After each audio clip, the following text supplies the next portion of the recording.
No one expected Aston Martin to be the last team to roll out their 2026 car. And yet, they didn't just show up late. They waited until the final hours of day 4. At first, the story was simple: delays, late shipping, final tweaks, standard problems. But then, the names started surfacing. Adrian Newey, Fernando Alonso, Andy Cowell. And what they just revealed about the AMR26 changes everything. This isn't a case of a slow team catching up. It's the story of a car that may have been held back on purpose. Because what emerged from Silverstone, at the very last second, was not just a car with unfinished parts. It was a car with concepts the FIA hasn't fully reviewed. Not yet. And if even half of what insiders are saying is true, then Newey's comeback isn't just bold. It might be illegal. But here's what makes it truly dangerous. This car wasn't built for 2024 or 2025. It was designed for one goal only: to give Fernando Alonso his final shot? In a season where almost no one gets a second chance.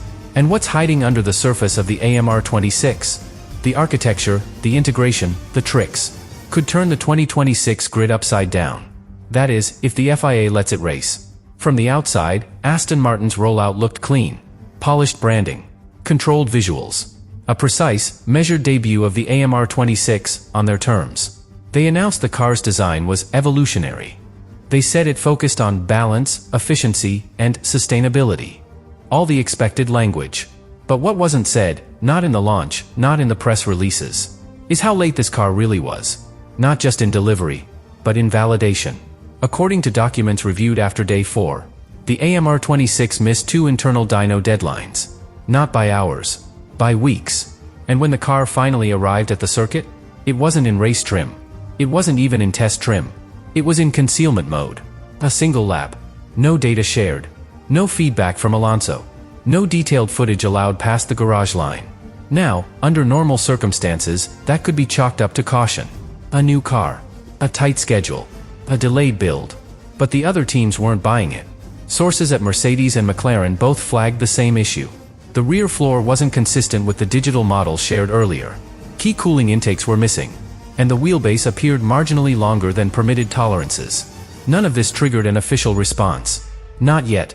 But that's only because Aston Martin had prepared for the optics. They delivered just enough to tick the box. To avoid fines. To claim participation. But anyone inside the paddock could see what this really was. A deliberate stall. A delay that wasn't accidental, but strategic. Because when a team brings a car they don't want anyone to study, and only runs it for 5 minutes, you're not looking at a problem. You're looking at a message. It didn't come from a press conference. It didn't appear in an official FIA report. And Aston Martin certainly hasn't commented. But within 24 hours of that silent rollout, details started moving.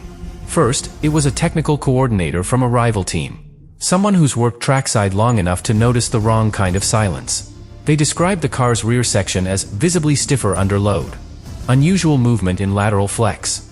Not unstable, just unnatural. Then came the second source. An engine systems analyst. Quiet. Anonymous. But connected. According to their notes, the AMR26 is running a power unit cooling configuration that hadn't been logged in any prior FIA submissions. Which raises 2 questions. Where did it come from? And more importantly, when did the FIA approve it?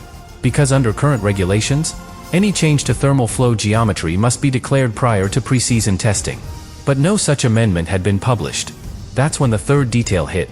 Someone close to Andy Cowell, Aston Martin's new powertrain director, confirmed that the hybrid mapping software wasn't shared with Mercedes, despite the agreement in place, despite the technical alignment both teams claim to maintain.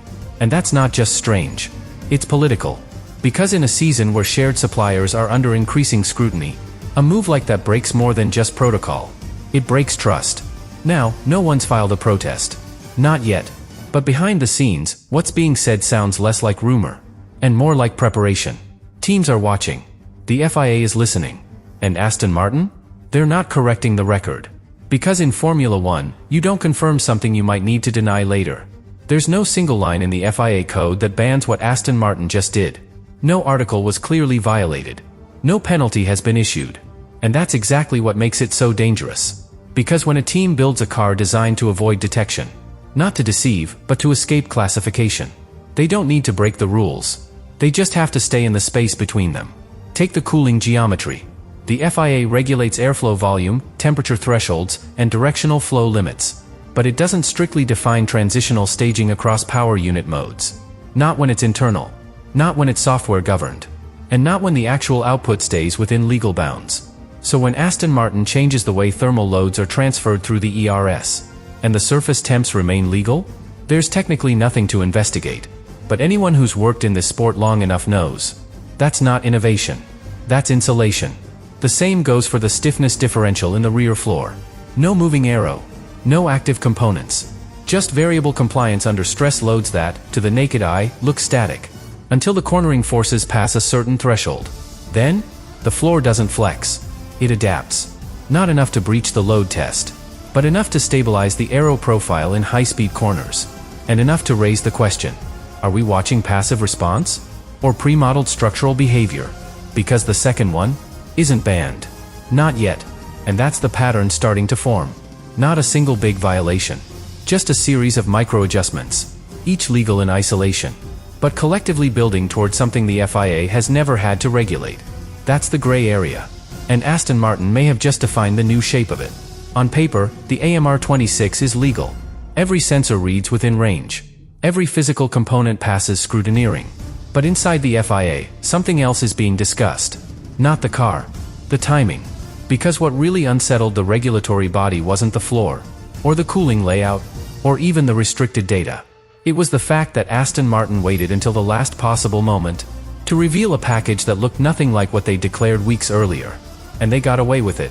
The FIA relies on process, transparency, shared data, pre-approved architecture. That's how a technical framework survives through a cost cap era. But Aston Martin exploited every gap in that process. They didn't break the rules. They just walked around them. They pushed their build schedule to the edge, submitted just enough paperwork to qualify, and then fielded a car that no one had seen. Not even on simulation servers. That's why officials are nervous. Not because they were deceived, but because they were bypassed. And that kind of precedent is far more destabilizing than a flexing floor. Because now, every team knows something very simple. If you keep your secrets quiet long enough, there's no mechanism to stop you before you race. And that's not a technical issue. That's an institutional threat. A threat that doesn't show up in wind tunnel data. It shows up in silence. And in a sport like Formula One, where silence often means power, that's exactly what makes it dangerous. No one filed a protest. No team made an official complaint. Not yet. Because in Formula One, when something this disruptive appears, the first reaction isn't to stop it. It's to study it. That's what's already happening now. McLaren, Mercedes, even Red Bull. They're not just reviewing footage. They're breaking it down. Freeze frames, ride height deltas, subtle shifts in exhaust coloration between engine modes. They're not just interested in Aston Martin's pace. They're looking at behavior. Because when a car does things that shouldn't be possible under known rules, you don't question the driver. You question the architecture. That's why this is bigger than Aston Martin. If even one of these concepts, cooling redistribution, passive rear compliance, or internal hybrid cycling, proves effective and undetectable, then the 2026 development race has already started. And some teams are 2 months behind. That's the first consequence. This isn't about performance anymore. It's about perception. Because once the grid starts believing Aston Martin found a new loophole, they'll all chase it, whether it's real or not. And that's when the FIA loses control. Because it's not just about enforcing the rules. It's about setting the tone for what kind of season this will be. If the AMR26 is allowed to compete unchanged, if these systems remain in the gray, then teams will adapt. Not because they want to, because they have to. Because once you realize the future is being shaped in silence, you either learn how to listen, or you fall behind. Right now, Aston Martin hasn't been asked to explain anything. No hearings. No clarifications. No amendments. And yet, the effect of the AMR26 is already rippling outward. Not because it's dominant, but because it's unknown. A car that hides its strengths is harder to copy than a car that shows them. And harder to ban. That's what makes this moment dangerous. Because the FIA isn't just behind on enforcement. They're behind on understanding.